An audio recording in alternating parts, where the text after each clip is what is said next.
should be on Black Magic. I did this before. I don't remember how.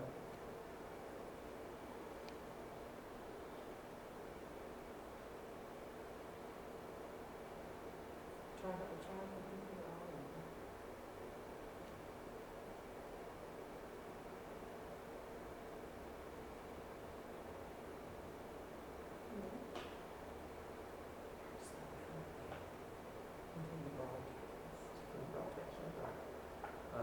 Where are your settings for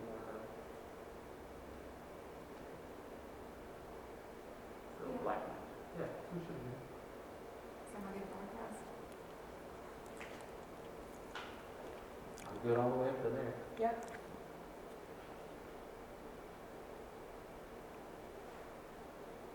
We're all black screen. Reading, recording. We're not showing anything. I'm on Black screen.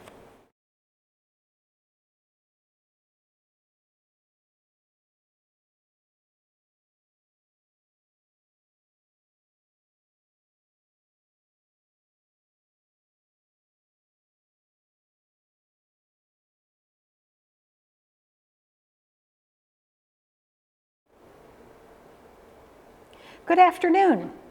The changing of seasons is one of the many beauties of living in Kentucky. And if you're fortunate enough to be a resident here at Masonic Homes, you get to enjoy that beauty here just by looking out your window, taking a walk, enjoying the wonderful acreage that we have here at the Masonic Home campus. My name is Mary Ayers. I'm one of the senior living counselors here at Masonic Homes, and I'm going to be your host for the webinar today. Soon you'll be enjoying a virtual tour of our campus with Donna Hibbs. Donna is the Vice President of Grounds and Landscaping, and we have Donna to thank for the beauty that surrounds us here on our park-like campus. She has worked so very hard to select specific trees, shrubs, flowers, plants, has even created water features that are environmentally friendly, and these attract a variety of wildlife, birds, and visitors to our campus. Today, Donna's going to take you on a quick exploration of our campus. She'll highlight some of the hidden treasures. As you watch the tour, be on the lookout for our campus-wide paved walking paths. These have offered our residents a safe and currently a socially distanced sanctuary to be able to enjoy fresh air, exercise, and the beautiful scenery here on our campus. Before Donna starts with her tour today, I want to share with you how you can participate in the webinar today. We're anxious to hear from you and answer your questions.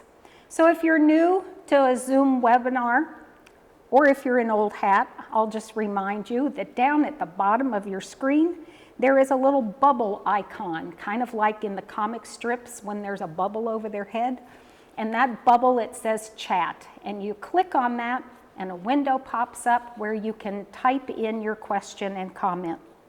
So we're going to show you the tour of the campus, and you can submit your questions or comments at any time. And we'll take several breaks throughout the presentation to answer your questions. So I hope you're ready, that you've got your virtual walking shoes on and maybe a sun hat. Sit back, relax, and let's take a little walk.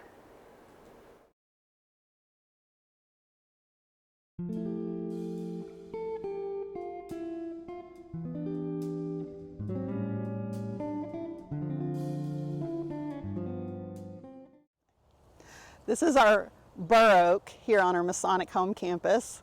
A very large specimen, was estimated to be planted in the original Olmsted Brothers design in 1926, so approximately 100 years old. The bur oak is a very prominent species used in the prairies of United States. It is a native tree. They are known for having whatever the canopy is mirrored in the root system below. So that makes them very drought tolerant, very wind resistant, and sometimes fire resistant as well. Bur oak has the largest acorn of any oak species in the world. It's also known as the mossy cup oak. The acorn has a fringe all the way around the cup, which protects the seed inside. They can be anywhere from small apple size to about golf ball size. This specimen is very healthy. It is the centerpiece of our oak grove here on our campus. We have a collection of oaks here with about 7 species, which also house our dogwood grove underneath the branches of the oak trees.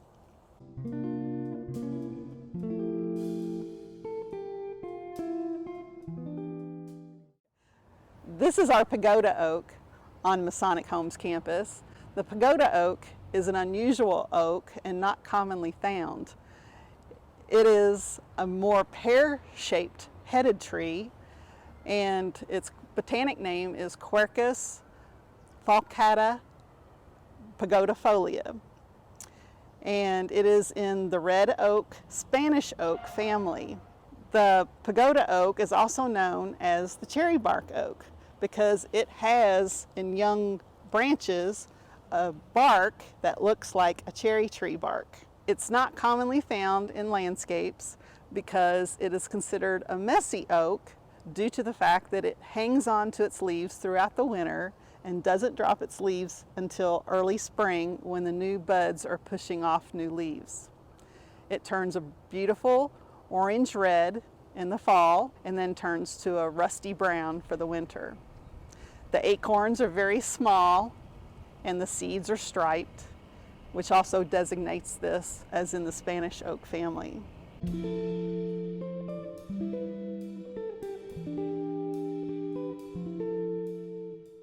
The botanic name for the slippery elm is Ulmus rubra. It's also known as the red elm. This is not only the largest tree of its species in the state of Kentucky, it is also the largest tree of its species in the United States, making it a champion tree.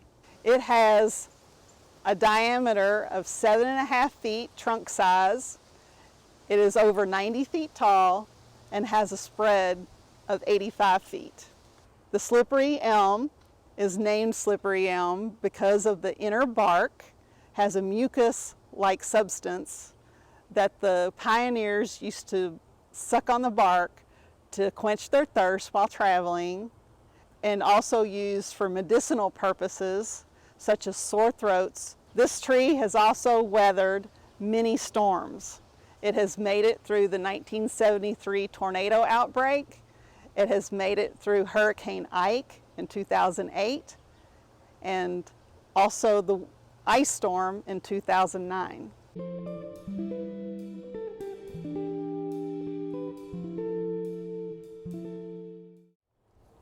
This grove of trees is our saucer magnolias. They were planted here originally from the original plan from the Olmsted brothers. We call them the Three Sisters because they look like sisters holding hands. It's the grove of trees that Grove Point, our assisted living building, is named after. Saucer magnolias are known for their beautiful blooms in the spring that look like tulips, pink tulips. When they drop their petals, they look like it's snowing pink. The botanic name for saucer magnolia is Magnolia solingiana. It's named because the first species of this tree was found in Solange, France. It is a deciduous type of magnolia, which means it drops its leaves in the winter.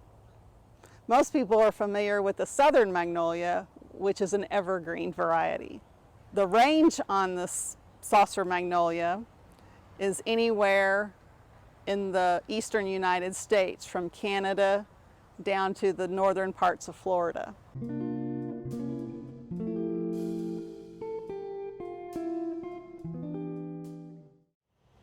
We're standing in our American beech grove. There are 7 trees in this area that we use for a picnic area. These trees are also from the original Olmsted design.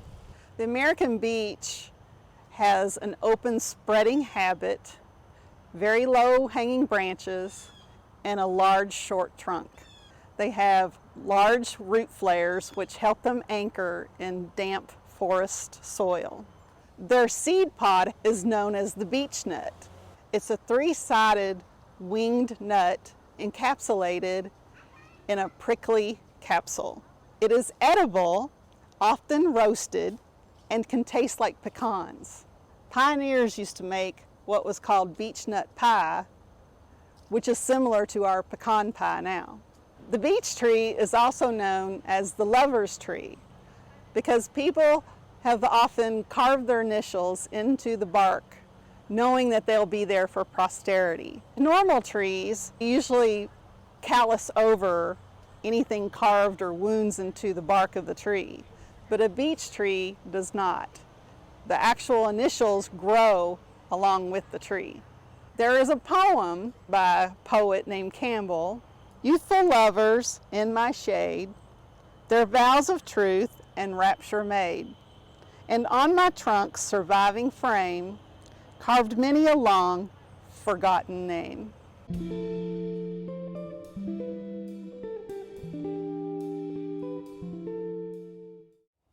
This area that we're at now is our meditation garden. It is formed underneath 3 little leaf linden trees. The botanic name for little leaf linden is Tilia cordata. They were also planted original to the Olmsted design plan from 1926. The garden that we have around the linden trees is a collection of coral bells, a perennial that is shade-loving and blooms anytime from spring to fall. They are mostly known for their foliage, anywhere from bright lime green to deep dark purple and every color in between. When you get up close to the little leaf linden trees, you will notice horizontal holes in the bark. It's not serious or deep and doesn't hurt the tree, but it is caused by the sapsucker bird, which is looking for insects. You will notice that part of the border is made with large cut limestone stones. They were found during the excavation of the meadow, another building here on our campus, and it was the foundation from an old farmhouse that was left out in the field. We thought that would be a great way to reuse the stones to commemorate the history of other buildings that came before our campus.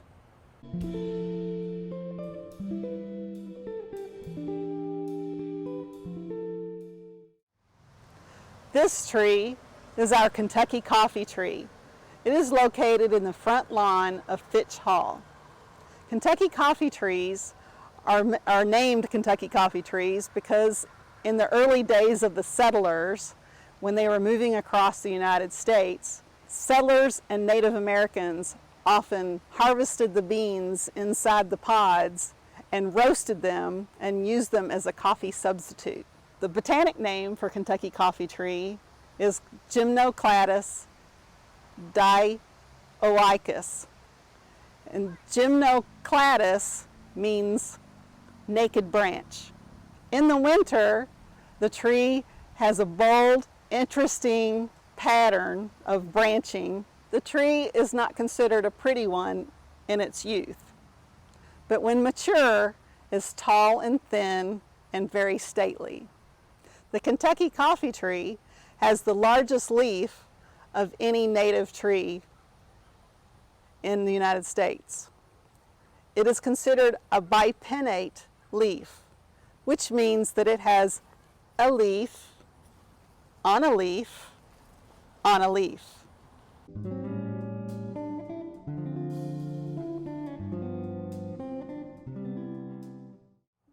This tree is our Ginkgo biloba. Biloba is a Latin term meaning two-lobed.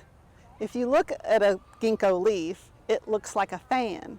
But if you look closer, all the veins radiate from the center of the petiole, and it usually has a division in the leaf. The statesman Henry Clay, here from Kentucky, went to China and brought back ginkgo specimens and planted them at his home of Ashland. Most ginkgos of any size are suspected to be descendants of those trees. When the ginkgo turns its color in fall, it turns a brilliant saffron yellow. And when we get a hard frost, it's a wonder to watch the leaves fall in just a few hours all at once, like it's raining.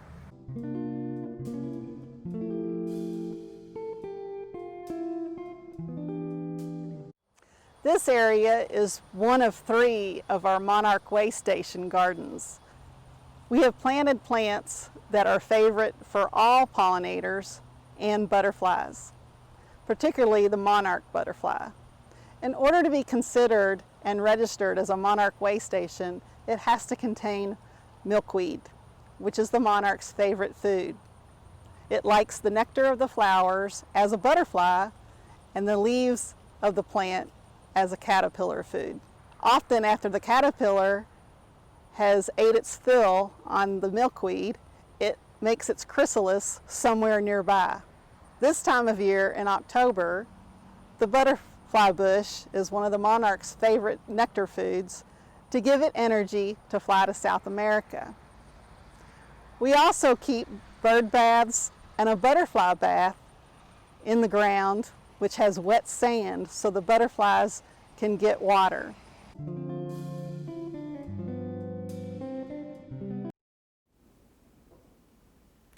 We're back live. I hope you enjoyed the little stroll, and we're going to switch and open up for questions.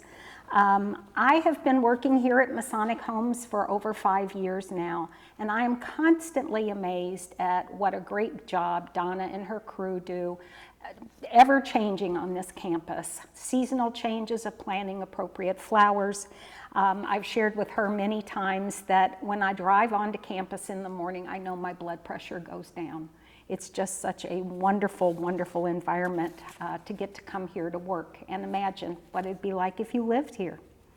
So along with asking your questions, we're happy to know if you're interested in having an appointment. You can just put that in the text in the chat box, and either Tammy or myself will call you back to schedule that for you. We do have our first question, and we'll go to Donna to get our answer, and then feel free to continue to add your questions into that chat box. But if you all aren't thinking of anything right away, we've got a few of our most commonly asked ones to share with you. So from Kate, who's watching today, she wants to know, Donna, are there any mature ash trees on campus? Well, the question would be is what do you consider mature? The largest ash trees we have are the white ashes, and we have autumn applause, and they are about an 8 to 10 inch caliper, so about the size of a dinner plate, the trunk size, and probably 20 to 25 feet. We do treat them every year for the emerald ash borer, but we do not have any larger than that, and there's probably 5 on campus. Thank you. What would you say is the most, you probably covered it in the video, but what is the most unusual tree that we have on campus that people might not be familiar with? Other than what I did cover in the video walkabout, we do have some native pawpaws here on campus, and they get a fruit on them similar to a kiwi. Some people describe the taste of the pawpaw as a cross between a strawberry and a banana, but they are located in the little alcove behind Hepburn Hall. Pawpaws are becoming very popular now. A lot of people are starting to forage for them and are cooking with them. As you can imagine from walking or from seeing the tour today, it's a very walkable campus, and people will often ask, can I come visit? Can I come walk my dog on campus? We're very pet friendly here, and we would appreciate it if you would use the sidewalks when you come, and of course always clean up after your dog. We do have poo or waste stations here on campus so that you can be a good pet owner. You probably also noticed the gardens, and people always have lots of questions about the raised garden beds. So why don't you tell us a little bit more about those, Donna? Can any resident use the gardens? Is there a process to participate? Most of the community garden, the Margaret Ricketts Community Garden, has 30 raised beds that are 5 by 10. We have 2 smaller beds that are 3 by 7, and then we've got 6 to 7 more beds being built this winter to add on, and then we'll be full. Any resident that is able-bodied and a resident of Miralee, Meadow, Grove Point, the Villages, any of those can sign up to use the garden beds. There is no fee. They are located behind Holland and Morris Hall on the northeast side of campus beside the maintenance lodge. We have deer fencing around it to help keep the critters out. That doesn't always work, but we help keep the critters out. And they're very easily accessible, and we have chips down so it's got good footing and everybody can get around really easy if they need to use their walkers. We do supply some garden tools, and we have a garden shed. The residents are responsible for buying their own soil amendments, seeds, plants, mulch, anything that they want to use inside their garden beds. Are there any rules or restrictions about pesticides in those garden beds? Yes. At the beginning of the year, we have a garden meeting. Myself and some of the other crew members are the administrators of the gardens, and we do have a set of rules, and one of our rules regarding the pesticides is they can use 7 dust or something like that as long as they clear it with us first. Okay, I had someone recently say, I'm an organic gardener, and Yes. Is somebody else's stuff going to get on my stuff? A question again from one of our viewers. His name is Dick, and he's wanting to know, can residents volunteer to help with gardening here on campus? That's a very good question, because over the winter we're in the process of starting a landscape garden club. We haven't really come up with a name for it yet, but we are going to have a volunteer group that will have assignments similar to that if you volunteered at the zoo or the Botanic Gardens or Bernheim. We're going to have something similar to that here. We're just now working out the details, so stay tuned and look for that coming in this next spring of 2021. Oh, that's super, because so many people dig in the dirt, and that's one of their happy places. I know I'm one of those. So that'll be a great addition to be able to volunteer that Sure. way. How often do you plant new trees here on campus, and how do you decide what to plant and where? Well, obviously trees are the heart of our campus, I believe. We plant new trees every year. Unfortunately, we lose a few to disease or storm damage or pests, things like that, and we do have to remove trees from time to time. So we always are constantly looking for ways to reforest our campus. Anytime we do any new construction, obviously we have to add plants, trees to those areas to help create shade for down the road. We look at the site, we decide what trees are best for those areas, depending on whether we need shade or something ornamental, that flowers or from leaf color. And sometimes they're tall and skinny and have to be next to a building, so that would be shape. So those are how we decide what goes where. Okay. We won an award, didn't we? Yes, we are the first senior living campus in the United States to win the inaugural Tree Campus USA Healthcare for 2019.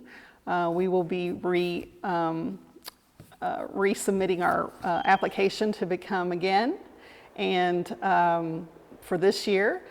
But what it means is that we have a beautiful treed campus and we take good care of our trees, and it's sponsored by the Arbor Day Foundation.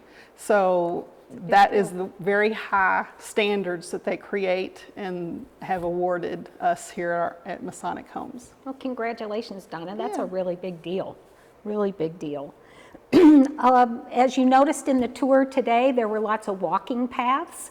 And so people are wondering, can they come and use the walking paths and ride their bikes here on campus? Do you want to field that one, or do you want me to? Anybody on campus, obviously, and from off campus can use our walking trails. We have asphalt and concrete walking paths. I think if they come on campus, they're just supposed to check in at our gatehouse. But we have 2.6 miles of newly poured concrete and asphalt walking paths that was developed right after the last construction that we did, and then combined with the existing trails and sidewalks, then we have almost 4.1 miles.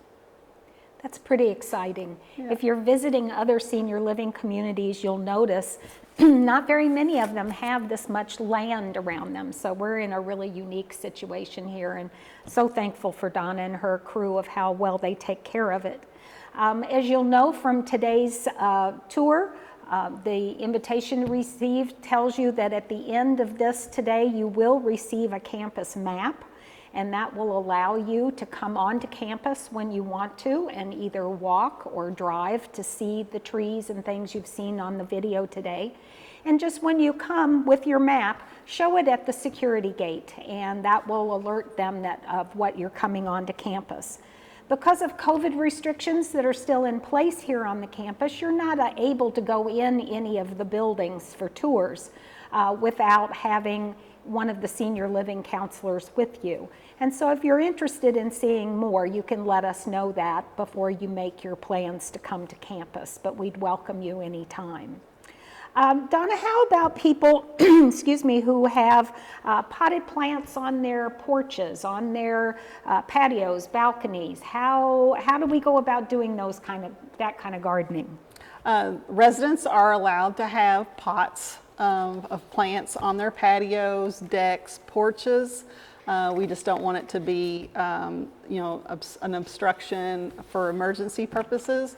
So it depends on the size and the shape of your patio. Any more questions? They can do flowers, vegetable gardening, herbs, houseplants, all on their patios. I would just suggest that they would refer back to their director of each of their resident buildings to see if there's any special rules that they need to follow. That's a great point to check in. Yes. Because what we want to be sure is that whatever you're watering or digging in isn't flowing down to the people below you if you're on a second or third floor. Right. We're not seeing any more questions coming from you all, our viewers. So last call, we'll kind of wrap things up here. Donna, do you have anything else on your mind you want to share, or have we pretty much covered it today? Well, I greatly recommend that everybody take advantage of this beautiful weather we've had in this little stretch here and get out and see the fall colors of our campus and see what some of the trees look like in their glory before they go into their winter rest.